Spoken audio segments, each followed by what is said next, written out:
জলপাইগুড়িতে বিজেপিতে ধস, কৃষ্ণ দাসের হাত ধরে তৃণমূলে যোগদান 200 কর্মী। মালবাজার বিধানসভার অন্তর্গত ক্রান্তি ব্লকে বড়সড় ভাঙন ধরল বিজেপি শিবিরে। এদিন রাজাডাঙ্গা গ্রাম পঞ্চায়েতের 65টি পরিবারের প্রায় 200 জন সদস্য বিজেপি এবং অন্যান্য দল ছেড়ে তৃণমূল কংগ্রেসে যোগ দিলেন।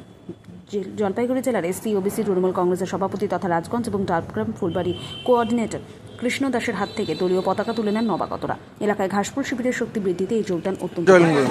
আজকে আমাদের মালবাজার বিধানসভা